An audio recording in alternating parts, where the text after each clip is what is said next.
हमारे साथ में शंकराचार्य अविमुक्तेश्वरानंद ज्योतिष पीठ के शंकराचार्य, वो खुद इस वक्त हमारे साथ जुड़ रहे हैं क्योंकि इस पूरे मुद्दे पर ब्रजेश पाठक बार बार ये कहने की कोशिश कर रहे हैं कि सरकार ब्राह्मणों के खिलाफ नहीं है, बटुकों का सम्मान किया जाएगा और जिस तरीके से अपने घर बुलाकर उनका सम्मान किया गया। अविमुक्तेश्वरानंद जी, प्रयागराज की घटना अभी 1 महीना करीब करीब हो चुका है। मौनी अमावस्या के दिन यह घटना हुई थी। मुख्यमंत्री सदन में बयान उन्होंने दिया हुआ है।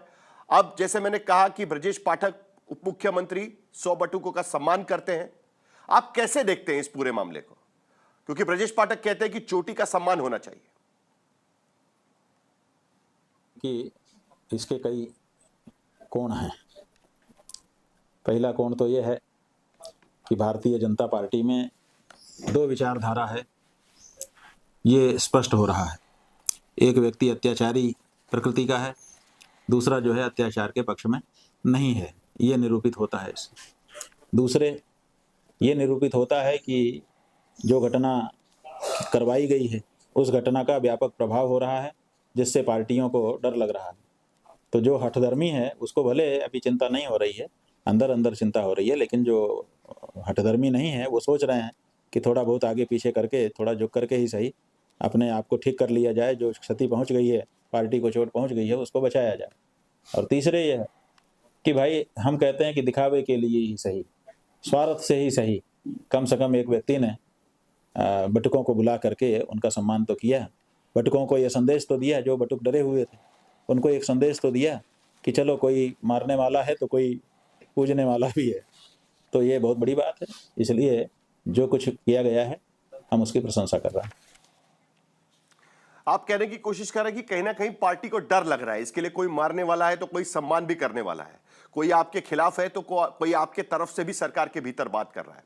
लेकिन समाजवादी पार्टी इसमें साफ शब्दों में कहने की कोशिश कर रही है कि डिप्टी सीएम आपके समर्थन में बयान दे रहे हैं, लेकिन मुख्यमंत्री आपका अपमान कर रहे हैं और इस सत्ता की ट्रेन में इंजन और बोगियों में टकराव साफ शब्दों में दिखाई दे रहा है। लेकिन उसका एक मतलब और भी निकल सकता है, कहीं ना कहीं सरकार के तरफ से यह मैसेज देने की कोशिश है कि आपके खिलाफ जो कार्रवाई हुई वो अलग बात है, लेकिन सरकार ब्राह्मण जाति के खिलाफ नहीं है और ब्राह्मण का अपमान नहीं कर सकती, और इसीलिए 100 बटुकों का सम्मान है। लेकिन दूसरी तरफ कह रहे हैं कि कानून व्यवस्था का उल्लंघन कोई करेगा तो कार्रवाई की जाएगी।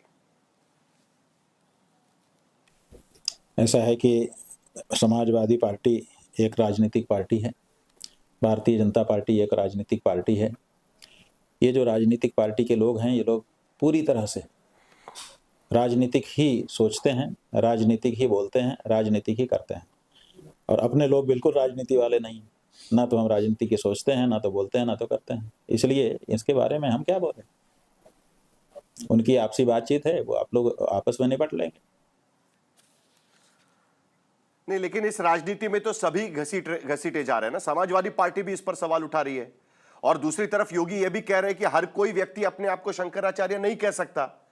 आप इस बयान को कैसे देखते हो? क्योंकि एक धार्मिक पीठ को दूसरे धार्मिक पीठ से चुनौती है क्या यह सरकारी बयान? ऐसा है कि जिस समय उन्होंने ये बयान दिया, उत्तर प्रदेश के विधानसभा सदन से दिया, उन्होंने ये बात कहते हुए एक उदाहरण भी दिया था, उसको भी साथ में ले लें तो बहुत साफ समझ में आ जाएगा। उन्होंने कहा था कि जैसे मैं मुख्यमंत्री हूँ, हर कोई मुख्यमंत्री थोड़े लिख सकता है, जैसे नेता प्रतिपक्ष हर कोई थोड़े लग सकता है, ऐसा उदाहरण भी उन्होंने दिया था। तो उसी तरह से जब वो कहते हैं कि हर कोई मुख्यमंत्री नहीं लिख सकता, लेकिन प्रश्न है कि आदित्यनाथ मुख्यमंत्री लिखेगा कि नहीं? लिखेगा ही। हर कोई नेता प्रतिपक्ष अपने को नहीं लिख सकता, लेकिन माता प्रसाद तो लिखेंगे क्योंकि वो हैं चुने गए। उसी तरह से हर कोई शंकराचार्य अपने को नहीं कह सकता, लेकिन जो शंकराचार्य पद पर अभिषिक्त हुआ है विधि विधान के साथ, वो तो लिखेगा। इसलिए उसमें आप इस सिद्धांत को कैसे लगा सकते हो, लागू कर सकते हो? नहीं, लेकिन इसमें तो साफ नजर आता है ना कि सरकार या योगी आदित्यनाथ की सरकार आपको शंकराचार्य मानने को तैयार नहीं है, इसीलिए तो आपको नोटिस दिया गया था। लेकिन दूसरी तरफ अब समाजवादी पार्टी कह रही है कि सीएम योगी को योगी वो नहीं मानते, उन्हें धर्म विरोधी कह रहे हैं। आप इसे किस तरीके से देखते हैं? क्या आप मानते हैं कि जिस दल की सरकार में आपके ऊपर लाठीचार्ज किया गया था, क्योंकि समाजवादी पार्टी के समय भी इसी तरीके से आप पर लाठीचार्ज हुआ था और तब आपकी तस्वीरें भी हमने देखी थी, क्या सिर्फ राजनीतिक फायदे के लिए धर्माचार्यों के उत्पीड़न का सवाल समाजवादी पार्टी भी यहां पर खड़ा कर रही है? योगी जो कर रहे हैं वो कर रहे हैं, लेकिन समाजवादी पार्टी भी राजनीति कर रही है। देखिए, राजनीतिक लाभ के लिए अगर वो उत्पीड़न पर सवाल खड़ा करें तो इसमें खराबी क्या है? हर व्यक्ति लाभ के लिए काम करता है। जो राजनीतिज्ञ है वो राजनीतिक लाभ के लिए काम करता है। लेकिन वो जो बात उठा रहा है वो सही है कि गलत, इतना ही तो सोचना है। तो ऐसी परिस्थिति में अगर वो सही प्रश्न उठा रहे हैं तो केवल राजनीतिक लाभ के लिए उठा रहे हैं, इसके लिए हम उनको गलत गलत कैसे कह सकते हैं? यानी आपको लगता है कि अगर समाजवादी पार्टी राजनीति करती है तो उसमें कोई खराबी नहीं है, लेकिन दूसरी तरफ आप गोरक्षा को लेकर भी लड़ाई खड़ी कर रहे हैं, 40 दिन का अल्टीमेटम दे रहे हैं, उस दिशा में क्या क्या आप करने वाले हैं? क्या कोई जवाब आया? क्योंकि 11 मार्च को आप कह रहे हैं कि आप मार्च करेंगे लखनऊ के तरफ, तो ये कहीं बातचीत कुछ हो रही है, इसके क्या मायने निकाले? नहीं, हम लोगों ने कहा था कि 40 दिन जब बीत जाएगा प्रतीक्षा करेंगे। 40 दिन का अनुशीलन करने के बाद हम इनके बारे में ये घोषित करेंगे कि ये असली हिंदू हैं कि नकली हिंदू हैं, क्योंकि इन्होंने ही कहा था, हमने नहीं कहा था। इन्होंने ही कहा था कि हमारे समाज में कुछ कालनेमी आ गए हैं। तो हमने सोचा कि भाई सबसे बड़ा हिंदू जो अपने आप को कह रहा है उसी को कसौटी पे कसा जाए। उस समय यही सबसे बड़े दिखाई दिए, क्योंकि ये शंकराचार्य जी से पूछ रहे थे कि तुम बताओ तुम शंकराचार्य 24 घंटे में कैसे हो। तो हमने सोचा कि इससे बड़ा हिंदू कौन होगा जो शंकराचार्यों से उसका हैसियत पूछ रहा है। तो हमने कहा कि आप ही को कसे लेते हैं। जब कसा तो ये निकल करके आया कि ये तो वेतन भोगी है, सन्यासी योगी नहीं हो सकता है, ये तो मांस का व्यापारी है, ये कैसे सन्यासी, ये कैसे गोरखनाथ जी के मंदिर का महंत हो सकता है। तो इनके हिंदू होने पे, हम लोगों को सन्यासी होने पे, योगी होने पे संदेह हो गया। तब हमने कहा कि 40 दिन का समय है। 40 दिन का समय इसलिए दिया क्योंकि अगर कुछ सुधार करना चाहे तो कर लें, मौका सबको देना चाहिए। तो 40 दिन का मौका दिया गया है, 20 दिन पूरे हो गए, 20 दिन और बचे हैं, प्रतीक्षा कर ली जाएगी। और उसके बाद दूध का दूध, पानी का पानी। अगर ये हिंदू धर्म की कसौटी पर खरे नहीं उतरते हैं तो क्या एक हिंदू धर्माचार्य होने के नाते हम इसकी घोषणा नहीं कर सकेंगे? बिल्कुल करना चाहिए हमको, क्योंकि कालनेमी किसी भी समाज में जाए, छद्म रूप धारण करके कोई भी ठग, कोई भी निशाचरी वृत्ति का व्यक्ति संत वेश में अगर किसी समाज में प्रवेश कर जाए तो उसे सावधान रहना और उसके बारे में असलियत पूरे समाज को बता देना किसी भी जिम्मेदार आचार्य का कर्तव्य है, वो हम पूरा करेंगे। तो अभी मुक्तेश्वरानंद जी, दरअसल एक तरफ योगी आदित्यनाथ सवाल उठा रहे हैं कि आप शंकराचार्य है कि नहीं, आप साबित करिए। दूसरी तरफ शंकराचार्य सवाल खड़े करने की कोशिश करें कि कालनेमी कौन है। लेकिन इस बीच एक बार फिर उत्तर प्रदेश सरकार के तरफ से अनिल राजभर, यूपी के मंत्री है, उनका बयान शंकराचार्य मसले पर आया हुआ है और वो साफ शब्दों में कह रहे हैं कि पुलिस प्रशासन से कोई चूक नहीं हुई है। आज ही उप मुख्यमंत्री ब्रजेश पाठक के घर पे 100 बटुकों का सम्मान किया गया और उन्होंने कहा कि जिसने गलती की है उस पर कार्रवाई की जाएगी। लेकिन अब अनिल राजभर कह रहे हैं कि समाजवादी पार्टी सरकार में उन पर केस हुए थे, लेकिन इस वक्त किसी भी तरीके से पुलिस प्रशासन से चूक नहीं हुई है, तो कोई कार्रवाई की कोई गुंजाइश नहीं है। अनिल राजभर का यह बयान है। डॉक्टर आशुतोष वर्मा, सरकार साफ शब्दों में कह रही है कि कोई प्रशासन से चूक नहीं हुई है और ब्रजेश पाठक वहां पर सम्मान कर रहे हैं 100 बटुकों का। धन्यवाद साहिल जी। और मेरी आवाज आ रही है साहिल जी? जी जी, बोलिए बोलिए। हाँ, धन्यवाद साहिल जी। तो आज आपके पैनल में समाजवादी पार्टी उत्तर प्रदेश की प्रमुख विपक्षी पार्टी बैठी है, कांग्रेस पार्टी बैठी हुई है, पूर्व महंत बैठे हुए हैं और वीएचपी के लोग बैठे हुए हैं।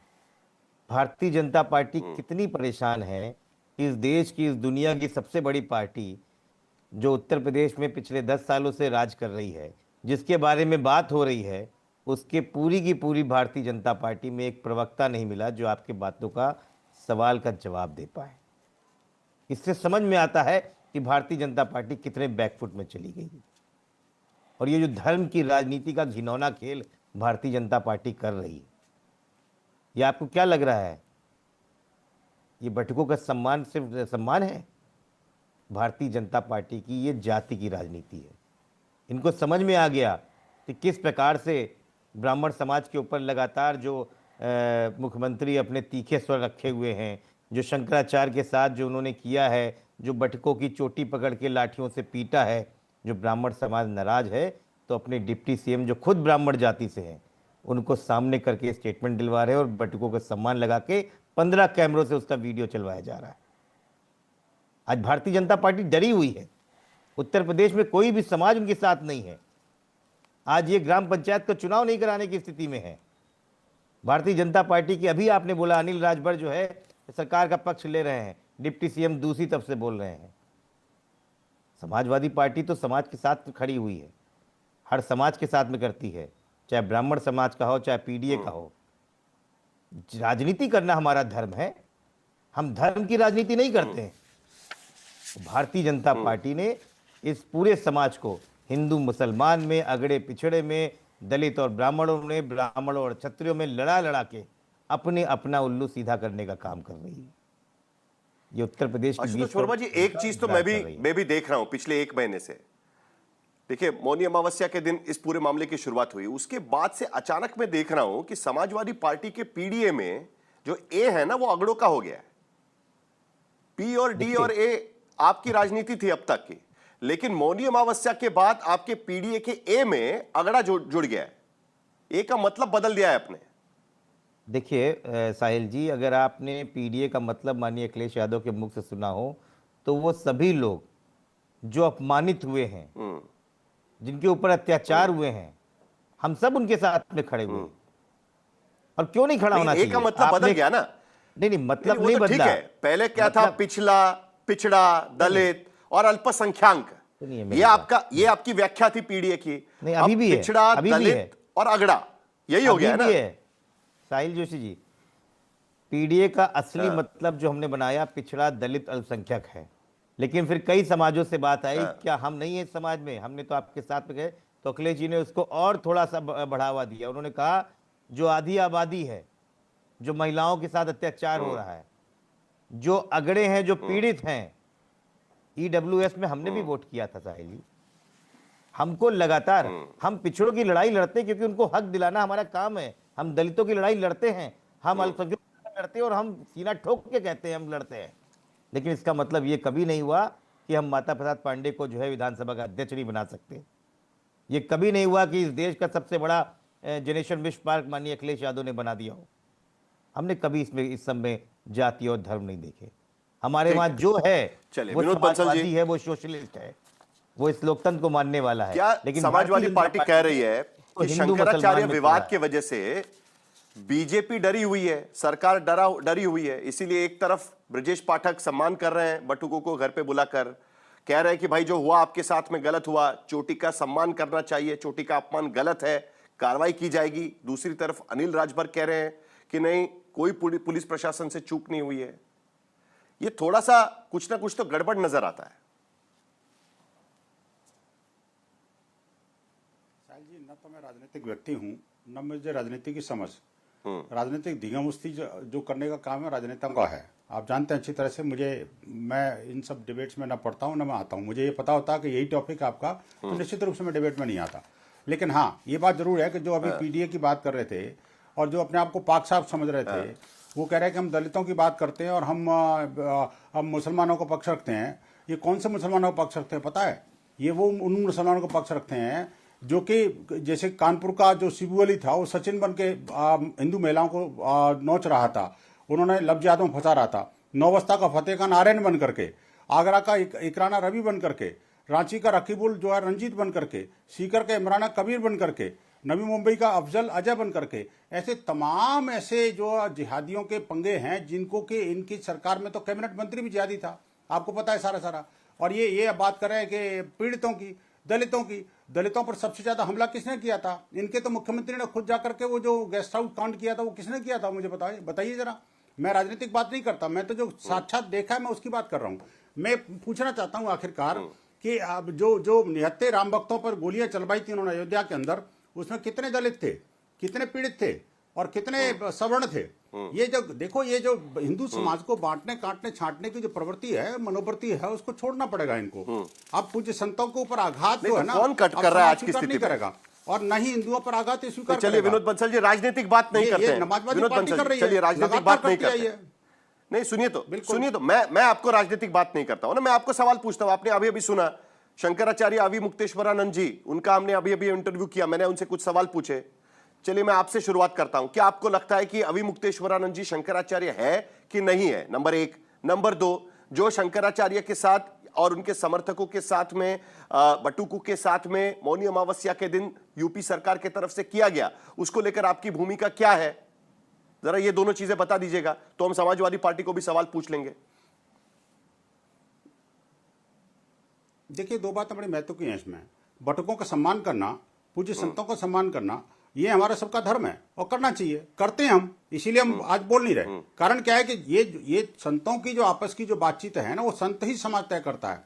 पूज्य संतों के बारे में अभी देखो, पूज्य महाराज जी बैठे हुए हैं आपके हनुमानगढ़ी के महंत जो है, वो इस बारे में बताएंगे, लेकिन मैं इस बारे में कोई कमेंट नहीं करता। देखिए, हमारा एक सिद्धांत है पूरा, नहीं, लेकिन सुप्रीम वही कोर्ट की पूज्य बात हो शंकराचार्य या जी, हमारे पूज्य आप संतों कह रहे की हैं ना, बात हो, पूज्य संत, हमारे से बड़ों की बात हो, पूज्य हम उसको comment नहीं शंकराचार्य करते। अविमुक्तेश्वरानंद जी को प्रयागराज में वहां के जो कलेक्टर है, वहां का जो प्रशासन है, उन्होंने नोटिस थमा दिया।